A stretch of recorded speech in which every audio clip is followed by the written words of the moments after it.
चाहता हूं उसको आप समझने का प्रयत्न करिए।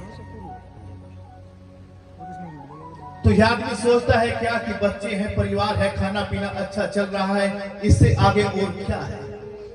नहीं, आपने बहुत छोटा सोचा है।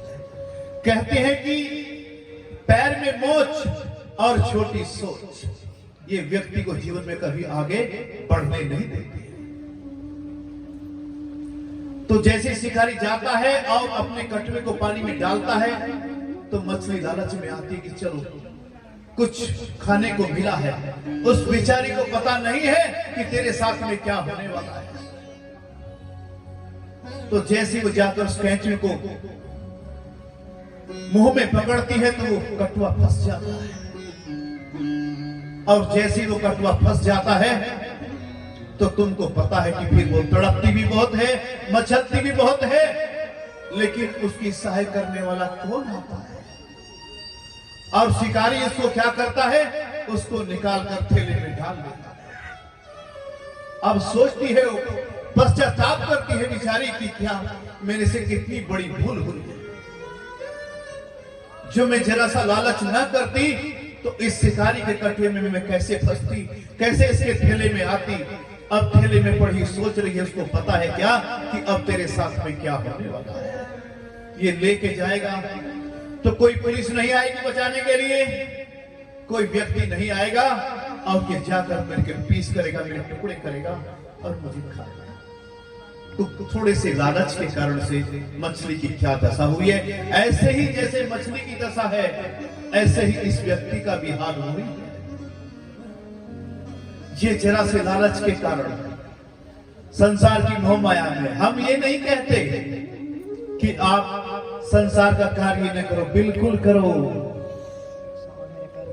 लेकिन ध्यान यही रखें कि कार्य तो सब करो, लेकिन आपकी दृष्टि भगवान पर होनी चाहिए।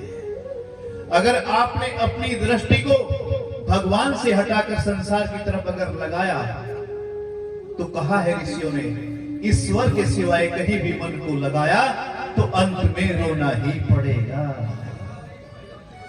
कितने कितने हमारे तुम्हारे साथी थे, विचार करो, बचपन के साथी थे, जवानी के साथी थे, बुढ़ापे के साथी थे, कहां गए वे आज। अगर सच्चे साथी होते तो वे हमारा साथ निभाते। संसार असत्य है, संसार सत्य नहीं है। सत्य तो परमात्मा है। एक बार से उसके साथ में रिश्ता बांधकर तो देखो। उसने कहा है क्या कि तू मेरी तरफ एक कदम चलकर तो देख, मैं तो 100 कदम चलने के लिए तैयार खड़ा हूं, लेकिन तू चलना ही नहीं चाहता। फिर तेरी हालत मछली वाली हालत होगी। तो फिर कहा है, अब पछतावत क्या होत है, जब चिड़िया ने लिया खेत चुग। जब चिड़िया ने किसान का खेत चुग लिया तो फिर पछताने से क्या होगा भाई। समय पर तूने ध्यान नहीं दिया। कई कहते हैं क्या कि भजन करो, कब? बुढ़ापे में भजन करो। कभी देखा है भगवान को कोई मुरझाए फूल चढ़ाता है? आपको पता है ताजे फूल तोड़कर भगवान के चरणों में अर्पित किए जाते हैं। ये बुजुर्ग बैठे यहाँ पर हमारे बाबा जी के समान हैं। अगर हम इन्हें लेकर किसी कंपनी में जाएं और कहें कि इन्हें नौकरी पर रख लो, तो बताइए, आप सब बताइए, कोई रखेगा का इनको? क्या कहेंगे?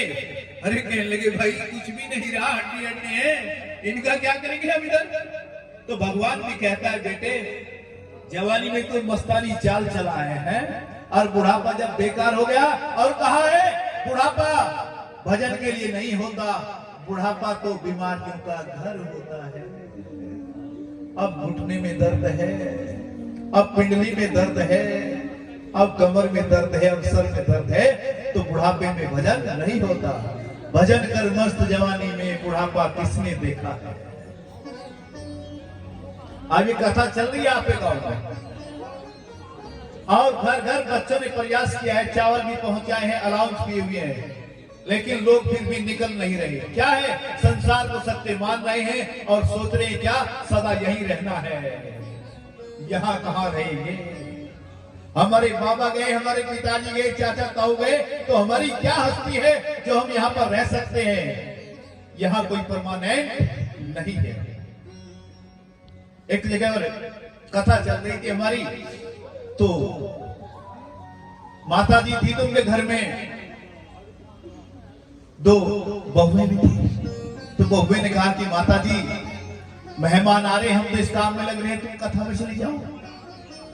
कह ली कथा में तो मैं चली जाती, लेकिन मेरे तो सर में दर्द हो रहा है। आश्चर्य की बात भी बड़ी ये है कि क्या कि लोग, कोई ही सुखी है संसार में, कोई सोचता हो कि पैसे वाले सुखी हैं। अगर पैसे वाले सुखी होते तो फिर सुशांत राजपूत अभी आत्महत्या क्यों करता? कितने आईपीएस अधिकारी हैं, कितने मंत्री हैं, इतिहास उठाकर देखे, उन्होंने अभी सुसाइड क्यों किया है? क्यों उन्होंने आत्महत्या किया है? तो बात क्या है? दिशा सही नहीं है। तो कहने लगी कि माता जी चली जाओ। कथा में कहने लगी सिर में दर्द हो रहा है, मैं नहीं जा सकती। बहू ने कहा ठीक है माता जी। कुछ समय बाद बादल बना, बरसात हुई, तो पड़ोसियों का पानी इनके दीवार में आ गया। आपस में डंडे ठाई। संसार में विवाद क्यों हो रहा है? इतने झगड़े, इतनी पुलिस, इतने वकील, क्या क्या हो रहा है? क्योंकि राम राज्य नहीं है। हम एक दूसरे को सपोर्ट करना नहीं चाहते हैं। अगर जैसे श्री राम जी ने और भरत जी ने और लखन जी ने, शत्रुघ्न ने एक दूसरे के लिए त्याग कर दिया, अगर त्याग की भावना हमारे अंदर आ जाए तो मैं कहता हूं कि महाभारत, घर घर का महाभारत समाप्त हो जाएगा। कारण क्या है? संसार को सत्य माने बैठे हैं।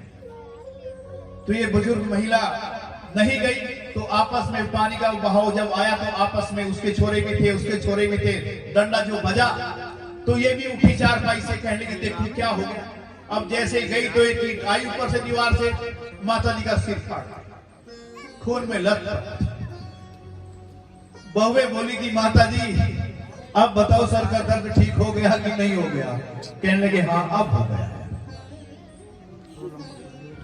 उल्टे सीधे काम करेंगे, ताश खेलेंगे, कुछ भी करेंगे, और कहते क्या है? कहने लगे भगवान का भजन करने से गुरुजी क्या मिलेगा, पहले बताओ। अरे भैया, तंबाकू खाते हो, बीड़ी पीते हो, शराब पीते हो, नॉन वेज खाते हो, मांस खाते हो, उससे तुम्हें कुछ मिलता नहीं है। और भगवान के भजन की अगर बात करते हैं तो उसमें बोलते हैं कि क्या मिलेगा। तुलसीदास जी ने भक्तों को कहा, उनकी मंडली थी कि भगवान का भजन करो, तो कहने लगे क्या मिलेगा? कहने लगे सब मिलेगा।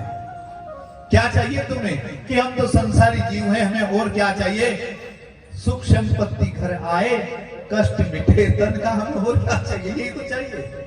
कहने लगा वो भी मिलेगा, लेकिन आप गाइए तो, भजिए तो। मैं जब बच्चा था, 12 साल का था, मेरी उम्र थी, तो मैं बचपन से ही भक्ति के रास्ते पर परमात्मा ने मुझको अपसेट कर लिया था। पढ़ाई भी करता था, घर के कार्य भी करता था, तो गांव से बाहर चला जाता था और पेड़ पर बैठकर भगवान के भजन गाता था। तो लोग क्या कहते हैं समाज के कि फलाने का बच्चा पागल हो गया है, पागल हो गया, उसे कुछ पता नहीं रहा है। ऐसा नहीं, पागल का तो अर्थ ही समझ लीजिए। पागल किसको कहते हैं? पागल उसी को कहते हैं जिसने उस गल को पा लिया है, उस ज्ञान को प्राप्त कर लिया है, उसे ही पागल कहते हैं। और जब तक समाज के लोग आपको कह रहे हैं क्या कि फलाना लड़का, फलाना व्यक्ति बड़ा होशियार है, चतुर है, तो समझ लीजिए आप घाटे में हैं। और जिस दिन घर के बाहर पड़ोसी कहने लगे क्या ये तो पागल हो गया है, तो समझ लीजिए सही गाड़ी में आप बैठ रहे हैं।